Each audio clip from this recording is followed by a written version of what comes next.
Hello everyone. तो आज हम पढ़ने वाले हैं इफेक्ट ऑफ फोर्स के बारे में। लास्ट वीडियो में हमने समझा था फोर्स क्या है, व्हाट इज फोर्स, डेफिनेशन समझी थी, उसके हमने यूनिट समझे थे, उसके फॉर्मूला देखा था और रिजल्टेंट के बारे में पढ़ा था। आज हम पढ़ने वाले हैं इफेक्ट ऑफ फोर्स के बारे में। इफेक्ट का कौन कौन से कैसे कैसे फोर्स के इफेक्ट होते हैं, आज हम इसको बहुत ही अच्छे से समझेंगे।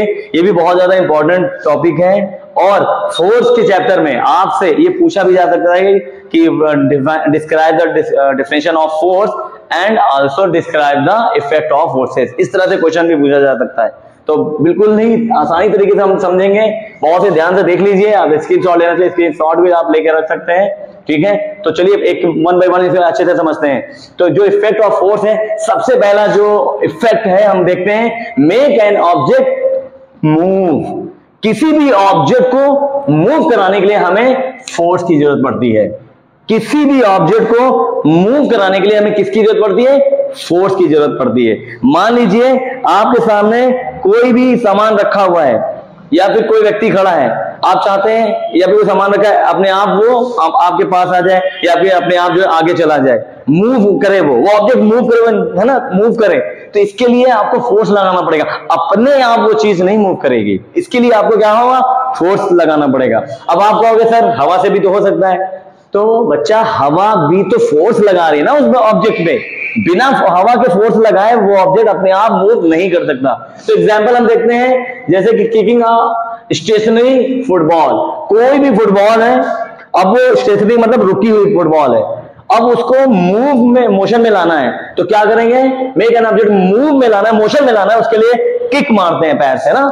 किक मारने के लिए क्या करना होता है? फोर्स लगाना पड़ता है बाय लेग, ठीक है। हम फोर्स लगाते हैं। तो किसी भी हम कह सकते हैं पहला जो इफेक्ट है वो है मेक एन ऑब्जेक्ट मूव। आप एक एक हेडिंग याद कर लेंगे, एग्जांपल तो आप खुद ब खुद बना सकते हैं। ये एग्जांपल आप, मैंने तो सिर्फ ये एग्जांपल ले लिया है, आप कोई दूसरा भी एग्जांपल ले सकते हैं, ठीक है।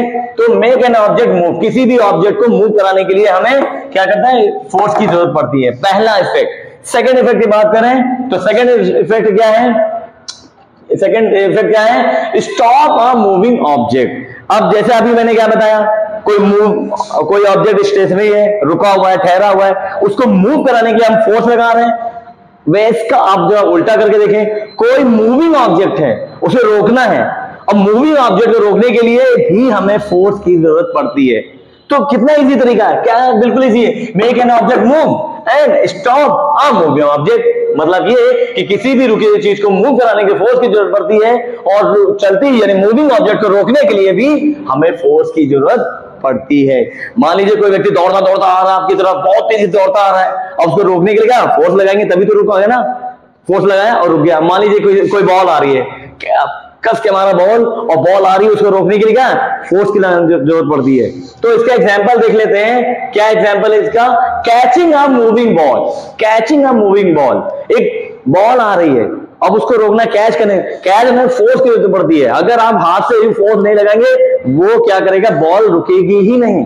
तो पहला मुझे क्या समझा? मेक एन ऑब्जेक्ट मूव, किसी भी रुकी हुई चीज को मूव कराने के लिए फोर्स की जरूरत पड़ती है, और चलती यानी मूविंग ऑब्जेक्ट को रोकने के लिए भी हमें फोर्स की जरूरत पड़ती है। कितना इजी है ना कि चलती रुकी चीज को हमने मूव कराया, फोर्स की जरूरत पड़ी, और चलती हुई चीज को रोकने के लिए रोकने के लिए फोर्स की जरूरत पड़ी, और रुकी चीज को चलाने के लिए भी फोर्स की जरूरत पड़ती है। तो दोनों इफेक्ट हमने आसानी से समझ लिए। इसके एग्जाम्पल मैंने ये बताए हैं, आप अपने मन से कोई भी दूसरा एग्जाम्पल ले सकते हैं। थर्ड हम देखते हैं इफेक्ट ऑफ फोर्स क्या है? Change the speed of an object. किसी भी ऑब्जेक्ट की स्पीड को चेंज करने के लिए भी हमें फोर्स की जरूरत पड़ती है। एग्जाम्पल क्या देखेंगे इसका? Pushing a bicycle to make it move faster. किसी भी, जैसे कोई बाइसिकल चला रहा है, अब उसमें क्या करें? फोर्स लगाएंगे। मान लीजिए धक्का दिया, जैसे धक्का दिया वो क्या होगा? और तेज चलने लगा। चलिए ठीक है, मान लीजिए कोई धक्का नहीं दे रहा, तो क्या साइकिल तेज नहीं चलेगी? आप पैरों के थ्रू जो पैडल मारते हैं ना उस पे, तो फोर्स लगा रहे हैं। जब फोर्स लगाते हैं तो पहले से ही वो मूविंग में थी, स्पीड में थी, पहले ही वो स्पीड में है, उसकी स्पीड को हमने क्या कर दिया? चेंज कर दिया। तो change the speed of any object, किसी भी ऑब्जेक्ट की स्पीड को चेंज करने के लिए भी हमें फोर्स की जरूरत पड़ती है, रुकी हुई चीज को चलाने के लिए फोर्स की जरूरत पड़ती है, चलती चीज को रोकने के लिए फोर्स की जरूरत पड़ती है, चेंज द स्पीड को, किसी भी कोई भी ऑब्जेक्ट मूविंग में है उसको और स्पीड में कम करना हो या फिर ज्यादा करना हो, दोनों के लिए भी हमें फोर्स की जरूरत पड़ती है। तो इफेक्ट ऑफ फोर्स में हमने 3 इफेक्ट देख लिए, इसके एग्जांपल देख लिए हैं। अब हम बढ़ते हैं चौथे इफेक्ट की तरफ। तो हमने समझा change the speed of an object, speed को चेंज करना। अब हम बढ़ेंगे change the direction of motion. कोई भी अगर मोशन में है, पहले से मूविंग में है, पहले ही मोशन में है, उसको अगर उसका मोशन हम चाहते चेंज कर दिया जाए तो उसके मोशन को चेंज करने के लिए भी फोर्स की जरूरत पड़ेगी। कैसे? मान लीजिए कोई आ रहा है, दौड़ता स्पीड में आ रहा है, उसको उठा के ऐसे धक्का दे दो। अब वो आपकी तरफ आ रहा था, धक्का दिया तो वो इधर चला गया। मान लीजिए कोई बॉल इधर आ रही थी, आपने किसी चीज से मारा और उसका डायरेक्शन चेंज कर दिया।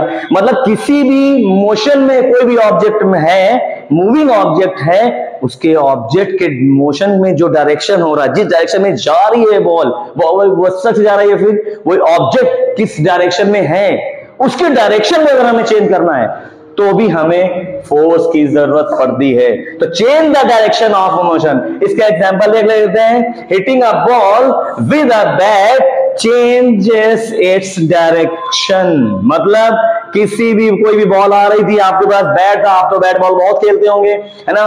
बॉल आ रही थी, आपकी तरफ आ रही थी और आपने बेस सिक्सर मारा। अब क्या किया आपने? वो आपकी तरफ आ रही थी, क्या वो मोशन में थी? यस, मोशन में थी। आपने क्या किया? उसकी डायरेक्शन को चेंज कर दिया। तो किसी भी कोई ऑब्जेक्ट मोशन में होगा, उसकी डायरेक्शन को चेंज करने के लिए फोर्स की जरूरत पड़ेगी। कोई मोशन में है, उसको रोकने के लिए फोर्स की जरूरत पड़ेगी, है ना? स्पीड को कम ज्यादा करने के लिए फोर्स की जरूरत पड़ेगी। ये सब इफेक्ट हैं फोर्स के, ठीक है? अब हम पढ़ते हैं ये लास्ट में क्या दिया हुआ, change the shape of an object. किसी भी ऑब्जेक्ट को के शेप को चेंज करने के लिए भी हमें फोर्स की जरूरत पड़ती है। आपने देखा होगा, बहुत से मिट्टी के बर्तन को देखा होगा, है ना? उसको हाथ से ही ऐसे ऐसे ऐसे ऐसे करके उसको हम क्या कर देते हैं, उसके शेप को चेंज कर देते हैं। आप सोचेंगे सर क्या मिट्टी के बर्तन को ही या मिट्टी की चीजों को ही हम शेप चेंज कर सकते हैं और किसी को नहीं? बिल्कुल, हम किसी भी ऑब्जेक्ट के उसके शेप को चेंज कर सकते हैं। बस फर्क इतना है कि उतना कैपेबल फोर्स लगाना होगा उस पे। अब आपके अंदर मिट्टी को प्रेस करने की फोर्स है, लगा देंगे। अभी कोई सॉलिड चीज है जैसे ये, इसको हम फोर्स कर रहे हैं, क्या ये इतना हम फोर्स लगा पा रहे हैं कि ये हो जाए? और इसी जगह पे कोई मशीन लाए हम ऐसे दबाने वाली, फोर्स ज्यादा लगेगी और इसको शेप को चेंज कर देगी, है ना? कैपेबल फोर्स होना चाहिए, वरना कैपेबल फोर्स नहीं होगा तो चेंज शेप नहीं कर पाएगा। इसलिए मैंने एग्जांपल जो दिया है यहाँ पे, एग्जांपल जो दिया है, pressing clay changes its shape. तो किसी भी क्ले को ब्रशिंग कर हम उसके शेप को चेंज कर सकते हैं। अरे कोई भी चीज लीजिए, है ना, कोई भी ऑब्जेक्ट हो, है ना, पेंसिल लेते हैं ऐसे तोड़ देते हैं, अब रोटी लेते हैं, रोटी गोल गोल होती है, ऐसे ऐसे करके उसको शेप को चेंज कर देते हैं। फोर्स लगा रहे नहीं लगा रहे, बिना फोर्स के चेंज कर रहे हैं? नहीं कर रहे हैं। किसी भी चीज को हम उसके शेप को चेंज करना हो, फोर्स लगेगा। डायरेक्शन को चेंज करना है, फोर्स लगेगा। स्पीड को चेंज करना है, स्पीड कम या ज्यादा करना है, फोर्स लगेगा। और किसी भी ऑब्जेक्ट, मूविंग ऑब्जेक्ट को रोकना है तो फोर्स लगेगा, और रुकी चीज को फोर्स में मूविंग में लाना है तो हमारा फोर्स लगेगा। हमने 5 तरह के इफेक्ट ऑफ फोर्सेस देख लिए हैं। पहला, रुकी चीज को, स्टेशनरी चीज को मूव कराने के लिए फोर्स, और मूविंग ऑब्जेक्ट को रोकने के लिए फोर्स। फिर हमने पढ़ा चेंज द स्पीड, किसी भी स्पीड को कम या ज्यादा करने के लिए force, change the speed, speed को चेंज करने के लिए फोर्स लगाना है। और पांचों में डायरेक्शन को चेंज करना हो तो फोर्स लगाते हैं। और लास्ट में shape of the, change the shape of an object. तो क्या ये बहुत ही टफ है? नहीं, बहुत ही आसान है। एक एक लाइन के बस हेडिंग याद कर लीजिए, सिर्फ हेडिंग हेडिंग हेडिंग, और इफेक्ट ऑफ फोर्स आसानी से आप समझ पाएंगे। एक बात और, सिर्फ यही इफेक्ट ऑफ फोर्सेस नहीं है, आप और भी इफेक्ट ऑफ फोर्सेस हैं, उनमें से ये जो है मेन इफेक्ट ऑफ फोर्सेस है। इतना भी आप अच्छे से लिख लेते हैं, आपको अच्छे से नंबर मिल जाते हैं। ठीक है, तो इस वीडियो में हमने क्या समझ लिया? Effect of forces. क्लियर हो गया है? हमने फोर्स पढ़ा था लास्ट वीडियो में, क्या होती है फोर्स, क्या होता है ना? उसका लिंक अगर नहीं देखा तो उसका लिंक इसी के डिस्क्रिप्शन में मिल जाएगा, डिस्क्रिप्शन में उसका लिंक मिल जाएगा। इसमें हमने इफेक्ट के बारे में पढ़ लिया है।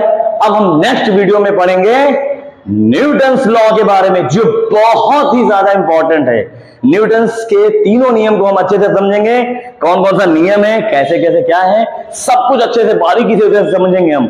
इसलिए इस वीडियो को लाइक करिए, शेयर करिएगा और उन तक पहुंचाइए जिन्होंने अब तक नहीं पढ़ा इसे। और हम लोग मिलते हैं नेक्स्ट वीडियो में न्यूटन्स लॉ के साथ में। तब तक के लिए अपना ख्याल रखें, बाय बाय।